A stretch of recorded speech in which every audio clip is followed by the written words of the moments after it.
Okay, well, if it can break, it's broken, I guess. Here we are. No splash screen, no music. Nothing that's supposed to work is working. Uh, and I even started the program, and Rich is like, no, you're not there. And we have no earthly idea why. I'm starting to wonder if someone has hacked our systems and doing stuff like that. I'm gonna try to get my mind back into this now. It's not going to be easy to do, but I will do my best. I was sort of looking forward to this program, but not so much now. Anyway, we're on the road, and so I'm doing all this stuff on my own, and mainly, and so on our way to Mobile, Alabama, I had a guy, and this worries me. I had a guy on Twitter saying, Mobile, when, where? We've had this stuff up for a long time, but my concern is that the debate has limited space. And so I'm concerned that some people are just going to show up and we're not going to have a place for them. So, by the way, we are live. The doors are open, and evidently this particular place is near. The only thing I can figure out is we're near a drag racing strip. Seriously, it is Saturday night, so yeah, that would fit. Yep. So if you hear incredibly loud engines roaring in the background, that's what it is, and we'll see how that goes.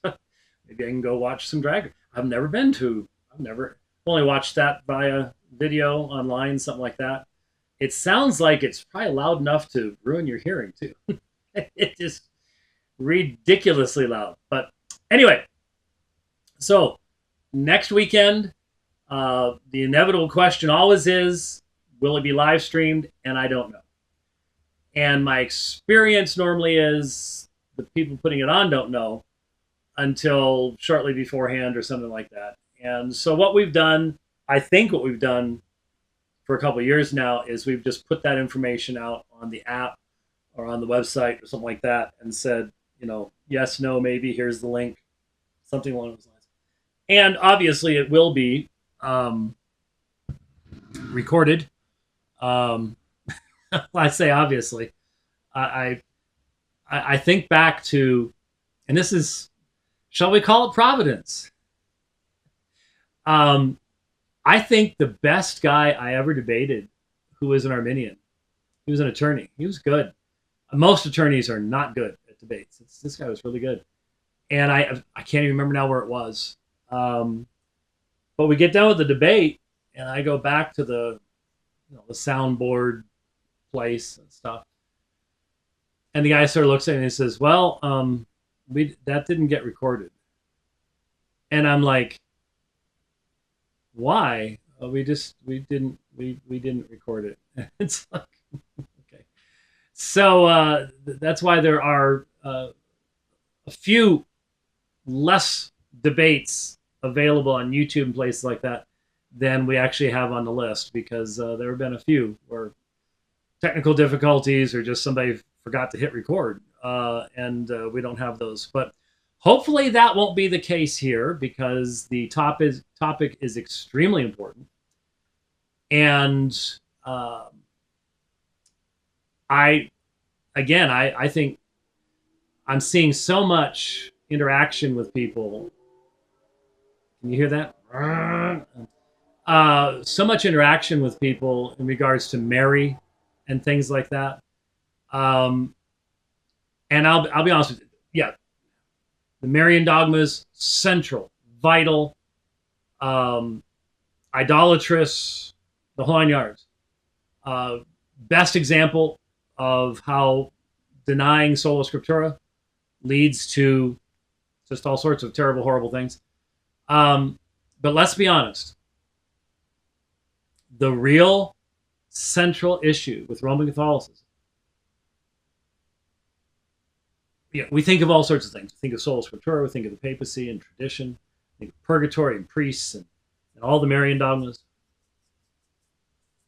But why if you've read the Roman Catholic controversy, I said very clearly, why do we need to address Roman Catholicism? And the answer is the gospel preached by Rome does not bring peace. It's very much it's the gospel. We don't have the same gospel. Remember, when was that? Late 90s, maybe around 2000, when Tim Staples and I were on the Bible Answer Man, before the Bible Answer Man went loopy. And at one point, because he was doing the ecumenical dodgy type thing, and finally I nailed him down. I said, Tim, if you and I were standing outside an abortion clinic, and someone came up to us and said, what must I do to be saved? Would you agree with me that we would give fundamentally different answers to that question? And he had to say, yes, we would. And I don't have them queued up, so I'm not even going to try right now how everything else is going. Jeff Durbin sent me a couple clips from some Roman Catholic priests very much on this subject, and I will queue them up when I feel more confident that everything's going to work the way it's supposed to. I will queue them up because they address this very issue. And here's my concern. I honestly am coming to the conclusion that most of my Reformed brothers have been focused on non-definitional issues when it comes to Roman Catholicism. A lot of people are like, hey, go get them. Yeah, you get those Catholics. But when it comes to their understanding of what Rome's actual teachings are regarding the sacrifice of Christ, not just justification by faith. A lot of people, sort of at least they've watched enough Luther movies. They've got that figured out. But really, even more basic than justification by faith is the atoning work of Christ. And when you allow traditional development that took place 1,300 years of development to bring you to a place where you literally teach people that the same sacrifice of Christ is represented in an unbloody manner, but it is propitiatory, but it perfects no one. And this has to be done through a sacramental system, a sacerdotal system with ordained priests. That was one of the clips that I will get to, was this priest talking about, you need to go to a priest, you need to go to a priest, you need to go to a priest. That's why we've done at least one debate on that subject, and should probably do more, because there are no sacerdotal priests in the New Testament outside of Jesus himself. He is our one high priest. All who are in him are believer priests in that sense. But in the idea of a church office, there are two offices in the church. We have elders and we have deacons. That's all the New Testament speaks about. You say, oh, what about bishops? Same office as an elder. Look at how Paul uses those interchangeably. But there's nothing in the New Testament about the qualifications for a priest, because it's something that developed, and I would say developed primarily. Remember when Israel wanted to have a king? Why did they want to have a king? Because everybody else did. And if everybody else did, then we want to have one too. Well, what's common in man's religions? Priesthood. And so that really developed early, but it's not apostolic. No, it's not apostolic. It doesn't come from the apostles. It's not found anywhere in the New Testament. It's something that developed over time. And in the debate that I did with Mitch Pacwa on that subject, he admitted that it was a development of an understanding of the term presbyter, which had early on been made a lower, the elder, the bishop presbyter divide had already taken place. And that left room for development, shall we say, in that term. And that's what became the foundation for the priesthood. But it's certainly not apostolic. It's certainly not New Testament.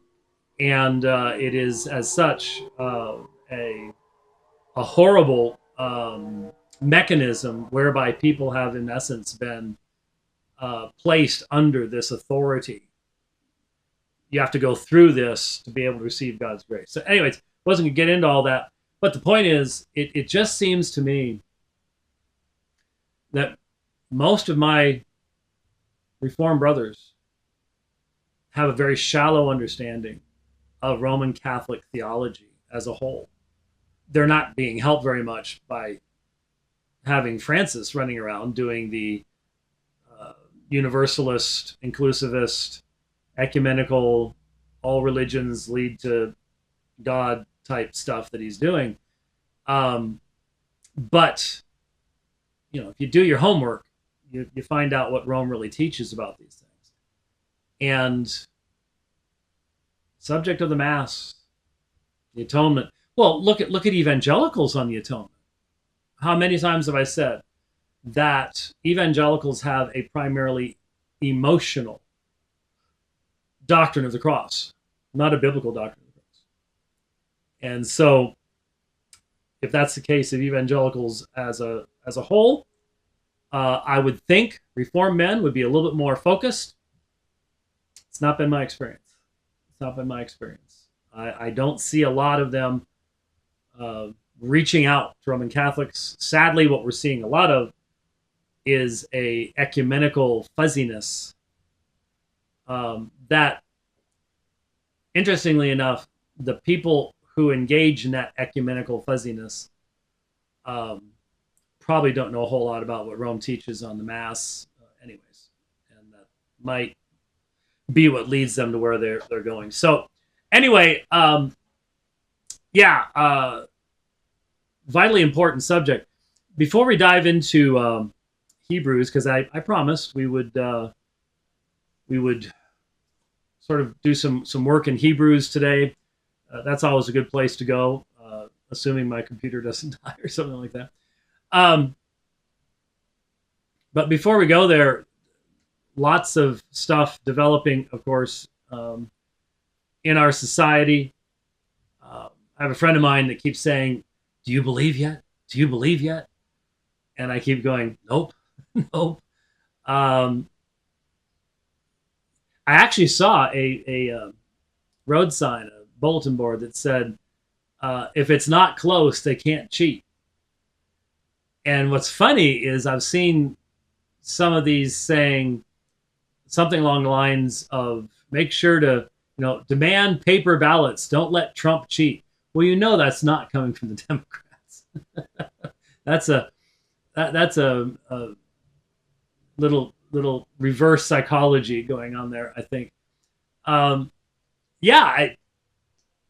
said many times, I would love to have another 4 years to be able to travel and do things. And I just don't expect that would happen with a Harris-Walz victory at all. I think 4 years from now, the nation would be in a horrific state of disrepair. But at the same time, I also just simply, I want to warn folks. These folks have had 4 years to do deep systemic damage to this nation. The military has been deeply compromised. The economy has been deeply compromised. And just because Trump walks into the Oval Office, that doesn't change the fact that the federal government has been printing money day and night for years. And it's just, I guess I understand it. Nobody teaches economics or anything like that anymore, but that is theft of your work and your savings.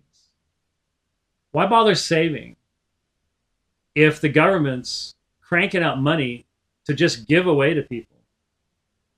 And that fundamentally devalues everything you've worked for and saved for. People don't understand just how, well, violation of God's law. It's theft. It is absolute theft. It is a violation of weights and measures, of just weights and measures, because you're changing the value of the shekel, the various forms of monetary exchange for the purpose of your own power. You're stealing from others to establish yourself and your anti-God, anti-man agenda. There's going to be a lot to answer for someday. There's going to be people who right now think that they'll never have to answer for anything, that they will have to answer for much on that day of judgment. They truly, truly will.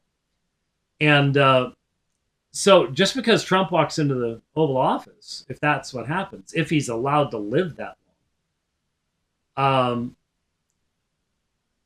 he can't just wave a magic wand and undo 4 years worth of damage. And that's where I want to bring another biblical thought to your mind.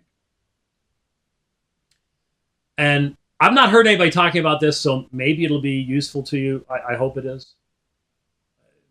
There's probably only a few of you watching on a Saturday anyways, but I want to bring a thought up. Maybe other people have. I'm just only have so much time these days to try to keep up with things. Do you remember? I've told the story many times, and every time we sing, "Here I Raise My Even-Ezer" at church, half the congregation looks over at me and smiles, because I have explained this to our folks multiple times. And then when I travel, if we sing that particular hymn, I'll mention it too. It's not "Here I Raise My Even-Ezer." Everybody starts thinking about Christmas and Ebenezer Scrooge and have no idea what in the world is going on with it. As I've explained many times before, it's a Hebrew phrase, Even-Ezer, Even-Ezer. And it means stone of help. And here I raise my stone of help. And most people have tried to read through the Bible in a year, and most people at least get well into Exodus. It's Leviticus that kills everybody. And so you should have read the sections in the early Old Testament narrative of the patriarchs building monuments, piles of stone. That's what an Even-Ezer is, a stone of help. It's you pile up these stones. I noticed, for example, when I went hiking a couple years ago, almost died, but went hiking a couple years ago in the high mountains of Colorado, up at 12, 13, 14,000 feet. And I forget what they called them, but the trail would be next to impossible to follow, but there were these stacks of stones that marked the trail. I forget what the name was, sorry. And someone, I'm sure, will tell me on Twitter when we're done here. So it's a little bit like that, but it was meant to be more permanent. And what was it all about? It wasn't necessarily for sacrifice or anything like that. It was putting up a monument as a remembrance of what God has done for you, a special protection, extension of his grace, a great blessing, uh, something along those lines. And you did not want to forget this. You wanted, when you passed by 50 years later, to remember what God had done for you. And you wanted other people in the future to likewise know that the God of Israel had been gracious to one of his servants in this context. When you read how the Bible speaks of God's people, there is a backward looking, look at all that God did. Hebrews chapter 11. Look at these heroes of faith. And then there's the forward looking. There is the expectation of the continued extension of God's blessing and grace into the future. Now, here's the application. Presidents are elected in the United States for a 4-year term. Maximum 2 4-year terms. Now, that's a fairly recent change, actually, after the Roosevelt years. And senators for 6, the House for 2. One of the problems we have in the United States of America, without question, is the fact that we do not think long term. As a people, we do not think long term. We had initially imbibed and had gifted to us, seriously, a much more long-term sense of things from our forefathers, from the United Kingdom, and Scotland, and Ireland, and various places on the continent that all the people came to form the American experiment. But modern men in the West are generally not long-term thinkers. That's why one of the bad things that certainly is going on is we make policy decisions based upon what's going to help me right now. In this situation right now, we are willing to have policy decisions made that will make us feel better briefly, but will damage everybody long term. We don't think long term. Almost nobody in this election is thinking long term. When I oppose Marxists, yeah, I'm thinking long term. But most people, that's not how it is. Most people are not thinking about what policy decisions should be made now that will improve life 50 years from now, 100 years from now. Don't even think about that. And when you get politicians who are willing to implement policies and programs that in the long term have to collapse, they can't possibly last, and they bring damage to the nation. They do it for short-term political gain, monetary gain, power gain, but they don't have a long-term concern whatsoever about the nation itself. And a nation that, unfortunately, our enemies think long-term, especially both China and Russia. China and Russia think long-term.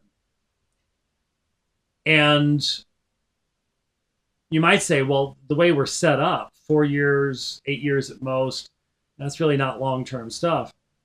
Yeah, but it used to be that there was a continuity in the worldview and in being dedicated to the good of the nation, which that's pretty much gone by the wayside now. So the point is, when let's say in some fantastic turn of events, Donald Trump was elected, and the Republicans, and believe me, when I say Republican, the first thought across my mind is coward. But the Republicans have the Senate and the House so that he can actually, so that something actually happens where he can actually make some fundamental changes that would have long-term benefit. We still owe $36 trillion. We still owe $36 trillion. And right now, about the best we can hope for is to find a way to slow the interest rate payments. I mean, I don't hear anybody talking about finding a way to pay off the federal debt because no one thinks they're responsible for it. And the people in government have been creating this fiat money that cheapens. Every turn of that, well, I don't even know if they use, what kind of printing presses they use anymore. My dad was an expert printer, and the drums turning and all that kind of stuff. I don't even know if they did anymore, but every turn of that drum, every dollar bill, $10 bill, $20 bill that comes flying out of those machines means the 10 and the 20 in my pocket is worth less and less. And so how do you pay that debt off?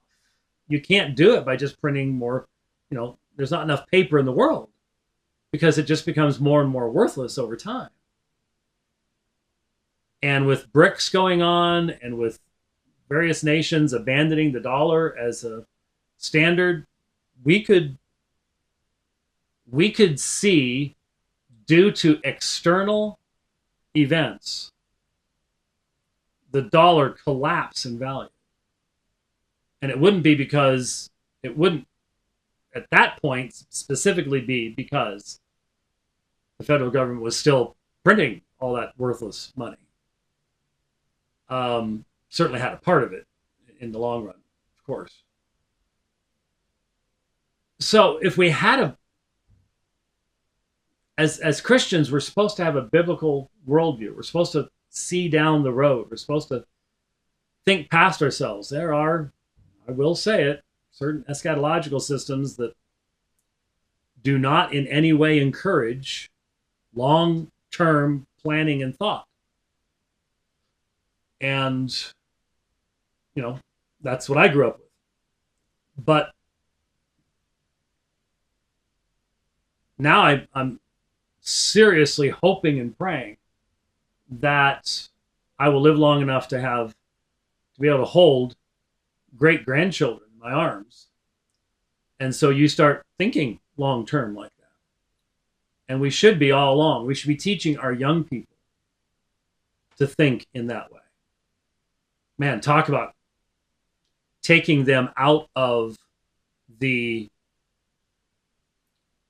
making them even more strange to the world. How weird would you be if you lived your life in such a fashion as to think not only of yourself, but think of your entire culture and of the kingdom of Christ? That talk about changing someone's priorities and how you're going to live and what you're going to do and what you're going to value and what you're not going to value. So when you sing that song, "Here I raise my Even-Ezers," say it right. I don't care if the person next to you looks over at you strangely. You said the Hebrew correctly. They're thinking Ebenezer Scrooge. You know it means stone of help, so you say it rightly, as the Hebrew would be, Even-Ezer. if, and it might open up a cool opportunity after the service to tell them, and then they can tell their grandkids, and it's just someday we will have, it will just be second nature all across the world to say Even-Ezers in that song. And I will have done my best, my part in promoting that proper way of doing things. But anyway, when you think of those piles of rocks that the patriarchs kept putting up, Jacob's ladder, he built a memorial there. We need to be doing the same type of thing. We need to be looking back. We need to be thankful for all who've come before us and given us so much of what we have. But just as they did things that help us now, in the same way, we need to be giving of ourselves to build the future as well, and to do so for the honor of Christ and his kingdom. One of the reasons I've been thinking about Hebrews, well, first of all, someone said something, and I don't think I had the opportunity to respond, but someone on Twitter said something about, and a number of people over the years have said it, but specifically recently said something about how much of a blessing the 80 some odd sermons that I preached on the book of Hebrews, a decade or so ago now, had been for them. And that's very encouraging to hear. And, it's a lot of work. I was not the main preaching pastor at that time, so I would frequently only preach a Sunday morning, Sunday night, and a Wednesday night each month. So it took a while to do 80 of those. But I did put a lot of work into it. And I have said more than once that Hebrews just shot up to the top of my list with Romans and so on and so forth. What a shame that book is a closed book for most evangelicals. I would say the more a person has an accurate understanding of the argument of the Epistle to the Hebrews, the more they're going to be absolutely convinced that they need to evangelize Roman Catholics. They're going to be in a position to be able to go, wow, I can see exactly why this is so vitally important. And so one of the reasons that my mind has turned back is all the conversations that have been going on over the past number of months in regards to those who are saying, look, we need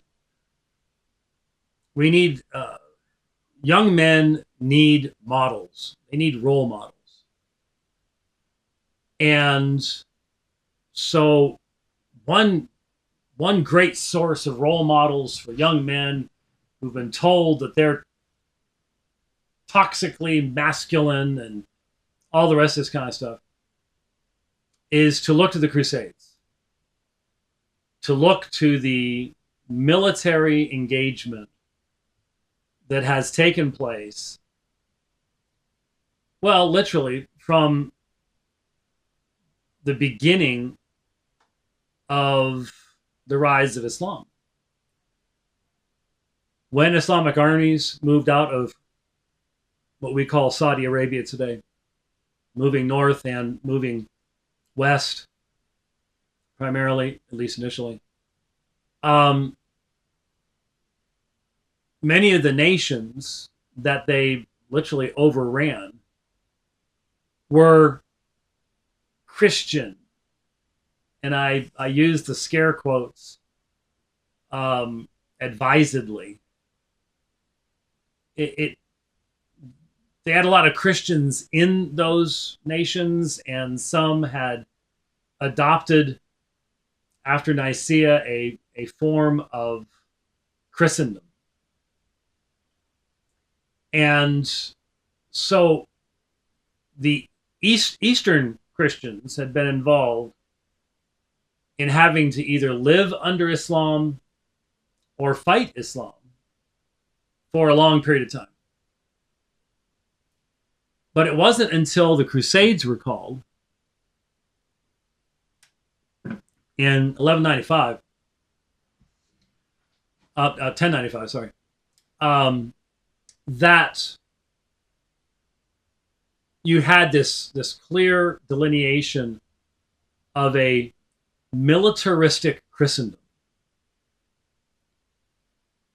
And anyone who engaged in a crusade, the phrase, crusade itself comes from crux, C-R-U-X, the cross, Latin, obviously. And you were said to take the cross. There was a vow that you would make, that you would go to the Holy Land, and you would seek to rescue Christians, to take back what was taken by the Muslims almost half a millennium earlier. And that if you turned back before you even got to the Holy Land, you not only had not fulfilled your vow, but you would be looked down upon greatly. You'd be shamed. And so from the beginning, they took the sign of the cross. Now, Christians had made the sign of the cross for a long time. I honestly don't know exactly when that happened for the first time. But this was taking the sign of the cross and putting the cross on your armor, on your clothing, on your shield. It was a real shift in the understanding of the emblem of the cross, to take the cross. And the problem is, of course, there's a biblical meaning of taking up the cross. And clearly what happened was, in the preaching of the day, there were these very well-known preachers, Bernard of Clairvaux later on, and others who would go out and preach the Crusades. The connection was made between taking up the cross, denying yourself, and basically joining the death march. That's what Jesus was talking about in the Gospel of Mark when he used the phrase. That became very, very redefined, to where taking up the cross now meant that you would give your life to kill the infidel and to free the holy places of Christendom. The holy places of Christendom. The Church of the Sepulchre. During the Crusades, you had stuff like at Antioch, this guy had a vision, supposedly, where to find the lance that had been thrust into Jesus' side. And they dug and dug, and they dug up a lance head, or at least something that looked like a lance head. And the Crusaders literally came flying out of the city and attacked the Muslims. We have the lance head, and it gave them, they were about to lose, and then they turned things around, and eventually most people decided that that's not what that was anyways. But one of the biggest issues during the Crusades was the true cross. And it was a relic, piece of wood encased in silver, that was supposedly a piece of the true cross. I know. By the time you get to Erasmus, he said there were so many pieces of the true cross you could have built a ship with them. And he was probably right. But this was captured by the Muslims and then taken back by the Christians, and all this stuff. And this was the kind of Christendom that existed at that time. Very much, well, to be honest with you, superstitious. It's very superstitious. And when you read the New Testament and ask yourself just honestly, do I have any reason to believe that the apostles had a piece of the true cross, would have venerated the lance that pierced Jesus' side? And the list goes on. I mean, pieces of Jesus' baby diaper, and the crown of thorns, and a feather from the wing of the angel Gabriel, and it's never ending. The fact is, it's so far removed from anything you have in the New Testament. And yet, these men, there were some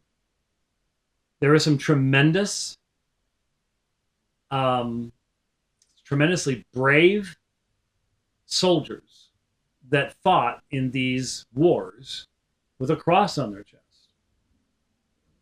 Unquestionably, the most famous of all the crusading period would be Richard the Lionheart. But there were those before him and after him. St. Louis, St. Louis, he was a crusader. Didn't get very far, but he was a crusader and dedicated to crusading ideals. And there were brave men who lost their lives, brave men who survived. There were incredible warriors who could swing a sword and cut a man in half in one shot. Just powerful men. Men who could be wounded over and over again and survive, even though they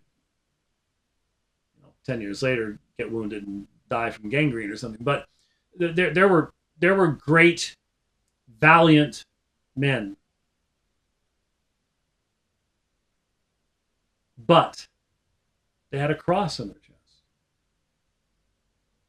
And the question that I have asked over and over and over and over again is, how does the gospel relate to all this? Because, and people get upset.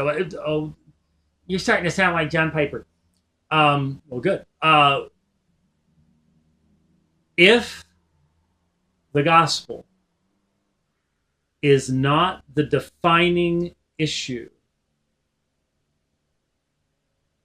in identifying proper Christian models for young men, if the gospel is negotiable, then why not, if you want to lionize Richard the Lionheart, if you want to lionize men who were fighting, who had been promised that if they died in this battle, that the punishments of their sins would be taken away. And if you're a Christian, you're going, but Jesus already did that. Yeah, it is one of the problems. But if the gospel doesn't define this stuff, then why not look at the Muslim warriors who were just as brave and just as powerful and manly and masculine and could swing a sword and chop people in half like everybody else? Why not look at Saladin? I mean, the Muslims do. They look at. It's amazing the continued popularity of Saladin as a hero amongst the Muslims to this day. Hussein, not Barack, the other guy. Hussein, Saladin was central to his view of himself as a Muslim warrior and all the rest of that stuff. But if the theology stuff is just off to the side, and it's just how hard you could swing an axe or a sword, why not? Why not look at Muslims or Mongols? Wow, they were incredible fighters, just unbelievable, masculine, manly men. There's been genetic study that has shown that Genghis Khan fathered most of Eastern Europe. I mean, they've done a genetic study, and I forget. I'd have to go back and look now, but my recollection is that the chromosome studies and genetic studies they did indicated that they estimated that Genghis Khan had at least 2,500 offspring. 2,500 offspring. Wow, there's some masculinity for you. Why not lionize him? I mean, if the gospel doesn't define this stuff, if that part is irrelevant, if we can just lay that aside so you don't sound like John Piper, then why not? Why not? Please don't tell me you go, well, they took up the cross. That's not the biblical phrase. That's not what it meant. It couldn't have meant that. What does any of this have to do with Hebrews? Well, obviously, after the lengthy, in-depth, if you don't know the Tanakh, the Torah, the Nevi'im, and the Ketuvim, the Hebrew scriptures, you'll never understand the argument. After that, all comes to a head in Hebrews chapter 10. Here is, by this will we have been sanctified, the offering of the body of Jesus Christ once for all. Hebrews 10. Been building to it. Melchizedek priesthood and the tabernacle and types and shadows and the Levitical priesthood, the lesser priesthood, and the greater priesthood of Melchizedek. And it all comes to a crescendo. By this will, we have been sanctified through the offering, the body of Jesus Christ once for all. Once you get that, and then the warning that comes with that. Here's what the sacrifice of Christ does. And therefore, there's nothing to go back to. So if you do go back, you are trampling underfoot the blood of the Son of God. What's the first thing the writer does? Which again, you know my theory. Hebrews is a sermon preached by Paul and written out by Luke. And when you look at Romans, what happens with Romans? You get to the pinnacle at chapter 8, and then the application in 9, 10, 11 to Israel, and then there is a hard break in the sense of a shift. And that shift is to the practical application. Here's the theology. This is what God has done. Romans 11 ends with this doxology of praise. And now, therefore, present your bodies a living sacrifice. Same thing happens in Hebrews, right about the same point, chapter 11. And once you have the theology, once you have the finishedness of the cross, then what happens? Chapter 11. Here's what God's done. Here's the picture of what continuing faith looks like. Think of all these individuals. And sometimes it's hard for us because we have 2,000 years to look back on. And they didn't have that. There's a real element in the book of Hebrews of, we're being told we're the new kids on the block. We're being told we're a part of this cult that's never going to last. But the reality is, we are the continuation of something God has been doing all along. And those who've come before us faithfully believe the promises of God that have now been fulfilled in us. So what should we do? How then should we live? Should we not be, therefore, these faithful individuals? Stand firm. And when you look at the heroes of faith in Hebrews chapter 11, why are they considered the heroes of the faith? Did any of them lead crusades? Well, there were military men. David, Solomon, there were good kings of Israel who swung a sword. But they're not the primary ones that are presented to us. In fact, the ones that are presented to us as the Hall of Fame of faith were often the ones who suffered, and suffered the most. They were the ones who got cut in half by the sword, not because they were in a battle, but because they insisted on speaking the prophetic truth that had been given to them to kings who didn't want to hear, or to pagan kings who likewise didn't want to hear that there was only one true God. And so when you look at Hebrews and you see that in between, because chapter 12 then goes into a lot of the same very practical application stuff that we have in Romans. Chapter 11 is that exhortation to look back and to see God's people have been persecuted as a part of his will from the beginning. And we honor them, not because of their body count,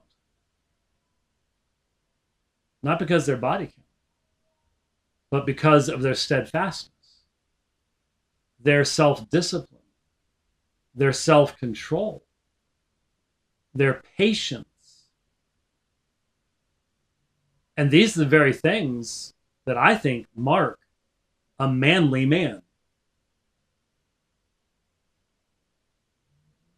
I've given the example in the past, not in this context, but I think of B.B. Warfield. And, you may have seen a picture or two of B.B. Warfield. And he did have a big beard, but then again, most guys did back then. And I hope no one uses AI to put B.B. Warfield in the gym or anything like that. I've mentioned how much the Lord used Warfield's writings in my early Christian walk to learn and to get grounded, and very encouraging along those lines. But his collected works, I remember I traded a very nice pistol, and this was not even close to a 1-to-1, but I traded a very nice pistol once for the collected works of B.B. Warfield. And but it's not a big set.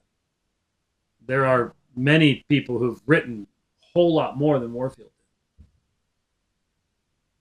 The primary reason is that he had a wife who was, well, I guess, who was an invalid. And he took care of her. And if you do that, you don't have a whole lot of time to be doing other stuff. He could have been a much more well-known theologian through what he wrote, traveling, things like that. He didn't. He honored his commitment to his wife. And I will take a B.B. Warfield who does that over every Arnold Schwarzenegger looking manly man who can throw the weights around but doesn't have that kind of self-discipline any day. And I think that's what we see in Hebrews chapter 11. Who's going to have the memorials? Oh yeah, I know. There are Richard the Lionheart. He has a statue in outside Westminster. How many people in England have any idea who he was now? That tells you something about England, obviously. Um, but in the same way, at the same time, the statue that you want to have is the statue that comes with "Well done, thank you, well done, thou good and faithful servant." I'm just expecting the head to blow on that engine pretty soon, and then it'll be quiet again. Man. Um, anyway, that's what you want. Well done, thou good and faithful servant. You don't need a statue. You just need those words. And how do you get that? Discipline, patience, godliness, a focus upon look to him, not to me. He's the one that's seated at the right hand of the Father. He is King of Kings and Lord of Lords. That's what you need to have. And that's something that you can't establish a workout routine to get that in 3 months. It's lifelong.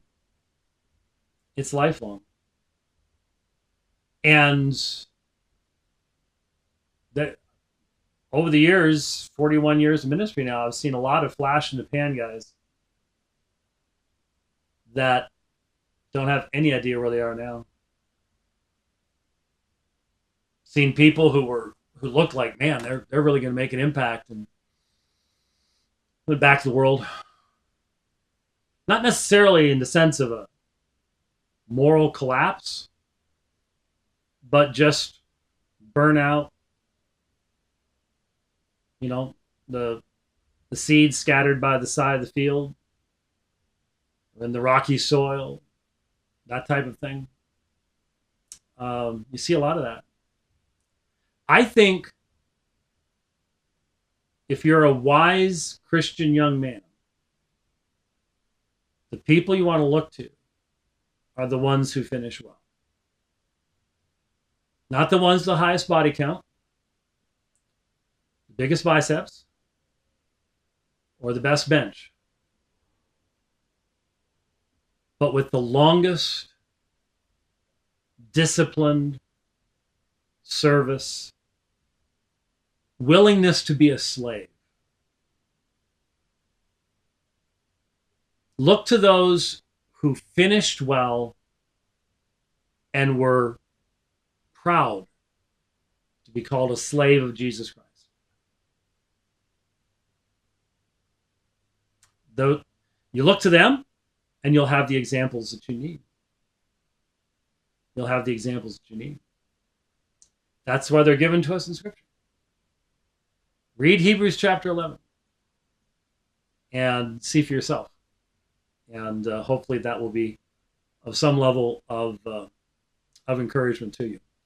Well, without music and graphics and everything else, we've gone right at an hour now. So, I mean, I do have the music queued up, but since our graphic, one of the things I'm going to do tonight is I have it somewhere. It's on the other computer. It's on this computer. I'm going to put it on both computers. I'm going to have that splash screen. I'm just going to have it ready to go. It's just because I don't trust this thingy over here anymore to have it in there. So we'll have that available so we can sort of do the end around if we need to, one way or the other. But we'll get that fixed. And I I haven't looked real carefully at the travel schedule getting over to Mobile, but we should be able to get a few more programs in. Um, I just would ask you seriously to pray for that debate, because I don't know the gentleman that I'm debating.